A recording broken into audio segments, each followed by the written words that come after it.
اس لیے ازواجی زندگی کے لیے ضروری ہے کہ مرد عورت کو نظر انداز نہ کرے. حضور علیہ الصلوۃ والسلام کی بیویاں تھیں، اور ظاہر ہے وہ بیویاں فرشتے نہیں تھی، انسان تھی، اور ان کے اندر جو سوکنوں کا معاملہ ہوتا ہے وہ ہوتا تھا.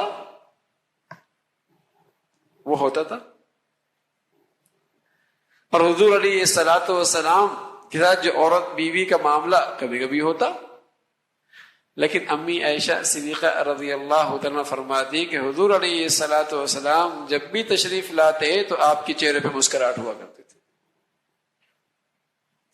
نظر انداز نہیں فرمایا، انداز یہ ہوتا تھا. جب ایک خاتون گھر میں انتظار کر رہی ہے اپنے شوہر کی، اور شام کو شوہر آ کے اسے نظر انداز کر دے، تو ظاہر ہے اس کی امیدوں پر کتنی بڑی چوٹ لگے گی، اس کے دل پہ کتنی بڑی چوٹ لگے گی کہ صبح سے وہ انتظار کر رہی ہے اپنی شوہر کی، اور رات کو یا شام کو شوہر آیا اور اسے نظر انداز کر رہا ہے. ایک دن، 2 دن، تو آہستہ آہستہ اس کے نتائج کتنے برے نکلیں گے. معاملے باہر کے خراب ہیں تو اس کا اثر گھر پہ نہیں ظاہر ہونا چاہیے. غصہ باہر کا ہے، اس کا اثر انداز گھر پہ نہیں ہونا چاہیے. پریشانی باہر کی ہے، اس کے نتائج گھر پہ نہیں ظاہر ہونے چاہیے، ورنہ یہ گھر بھی اجڑ جائے گا.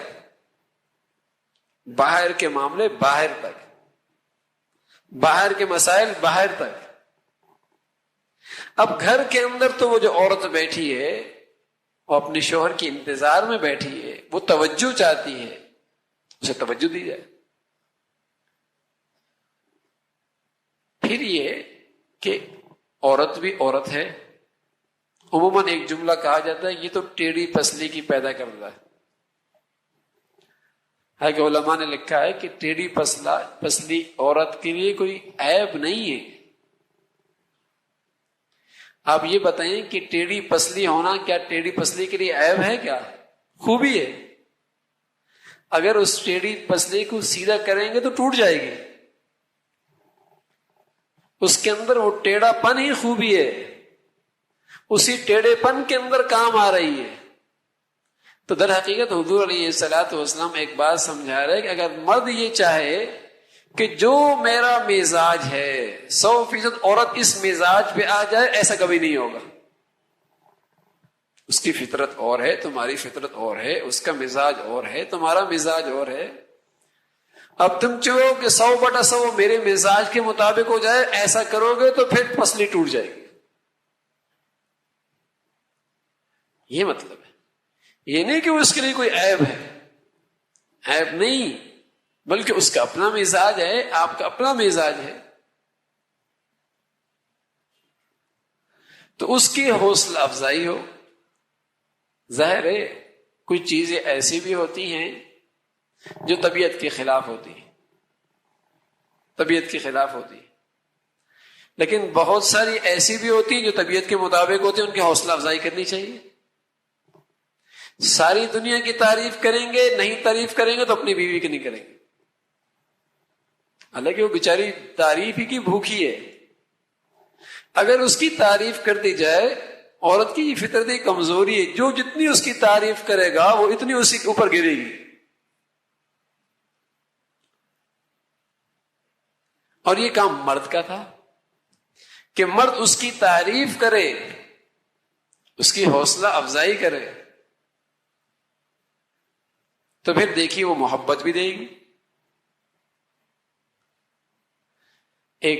اور اس کا طریقہ یہ ہے کہ ظاہر ہے اس کے اندر کچھ کمیاں بھی ہیں، خوبیاں بھی ہیں، تو اپنی سوچ کو بجائے منفی بنانے کے مثبت بنا کے رکھے، مثبت بنائے. ایک بہت بڑے امام گزرے ہیں، اور اللہ کی شان کے وہ رنگ میں انتہائی سیاہ کہ رات بھی شرمانے لگے،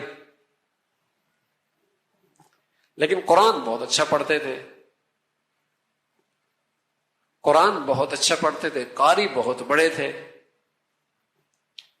تو باپ نے بیٹی سے پوچھا کہ قرآن بہت اچھا پڑھتے ہیں.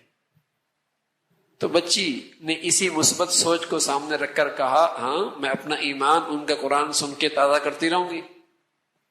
میری طرف سے اجازت ہے، آپ رشتہ طے کر لیں.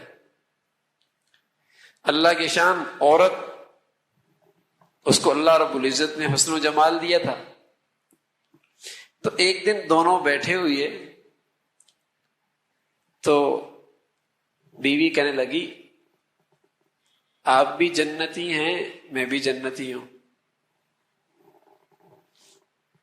تو مرد کہنے لگا میں تو جنتی ہوں سمجھ میں آ رہا، اس لیے کہ ایسی نیک سیرت اور خوبصورت بیوی مل گئی، لیکن تم کیسے جنتی ہو؟ کیا بات یہ ہے کہ تم مجھے دیکھ کے شکر ادا کرتے ہو، میں تمہیں دیکھ کے صبر کرتا ہوں. صبر کرنے والا بھی جنتی، شکر کرنے والا بھی جنتی. تو اگر مثبت سوچ بن جائے نا تو پھر گھر اجڑا نہیں کرتے، پھر گھر بن جائے.